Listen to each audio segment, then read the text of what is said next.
que je peux le faire. Nous tiendrons nos engagements.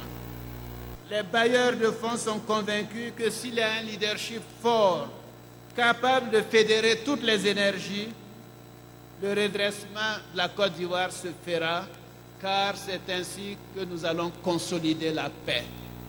Et la paix, c'est le développement, et le développement, c'est la paix. Ce que je vous demande, chers frères et sœurs, c'est de me donner un mandat clair. Un mandat clair. Un mandat clair pour mener à bien le vaste chantier du renouveau de notre pays. Merci, merci. Dans la salle, vous me l'avez donné, mais je le demande à tous nos concitoyens. Donnez-moi un mandat clair. Est-ce que vous êtes prêts à le faire? Ben, écoutez, je vous remercie.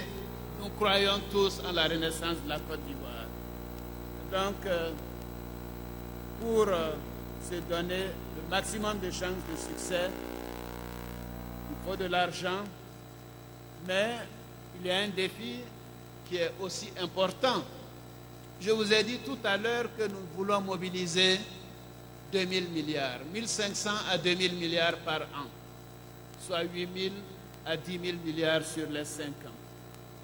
Mais et nous-mêmes, quelles sont les ressources que nous pouvons créer par nous-mêmes? Puisque nous ne voulons pas dépendre de l'extérieur, nous voulons pouvoir montrer que nous faisons des choses. On dit « aide-toi et le ciel t'aidera », n'est-ce pas?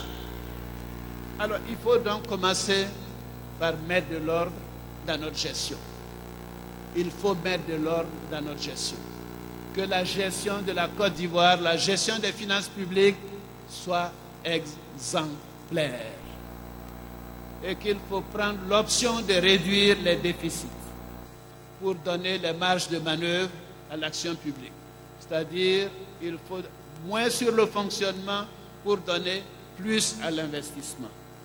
Car l'investissement ne peut pas être seulement financé par l'extérieur. Il faut que nous créions nous-mêmes les ressources pour investir et créer la richesse nationale.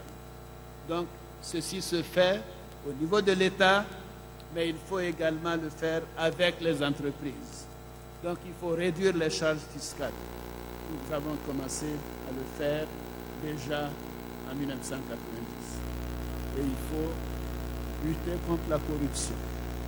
Si nous faisons donc de la bonne gouvernance, et si la bonne gouvernance devient le maître mot, nous pourrons, j'en suis certain, avoir les investissements pour mettre en valeur nos grands projets, les gisements de fer, de nickel, de manganèse dans le Grand Ouest. Et nous n'avons pas que du fer, du manganèse et du nickel. Nous avons aussi du pétrole et du gaz que nous exportons.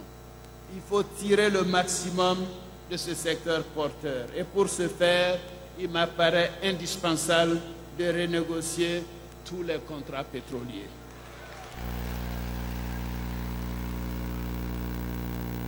Très chers compatriotes, je viens de vous parler de choses matérielles. C'est important parce qu'il faut investir. Il faut l'école, il faut les infrastructures, il faut régler les problèmes de santé, les questions d'électricité, d'eau, etc. Mais vous savez, un projet aussi ambitieux soit-il ne connaîtra un début d'exécution que si deux conditions sont réunies. La paix, la paix, la paix. Un. Deuxièmement, l'unité nationale. Nous devons être ensemble, Ivoiriens, soudés ensemble. C'est ça l'unité nationale.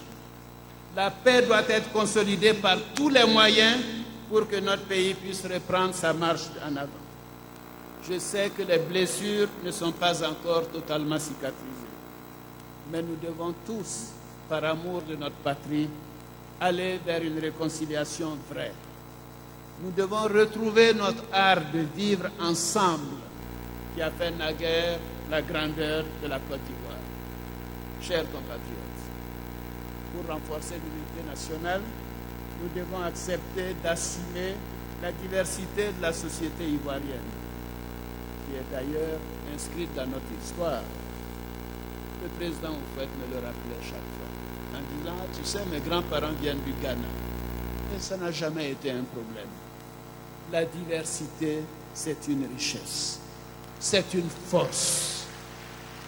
Nous sommes un peuple métis et les différentes communautés qui vivent sur l'espace ivoirien se sont mêlées depuis fort longtemps.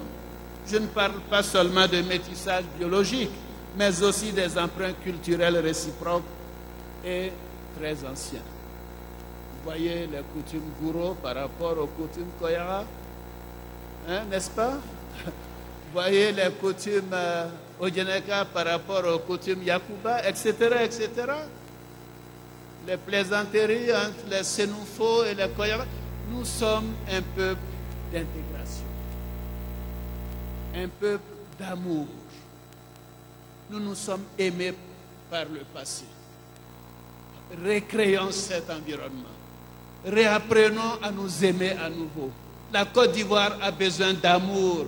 Amour entre les frères et les sœurs ivoiriennes.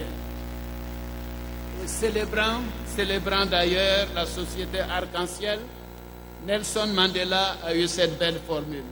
L'Afrique du Sud est une belle réalisation sur laquelle le soleil ne devrait jamais se coucher. C'est ce que je souhaite pour la Côte d'Ivoire.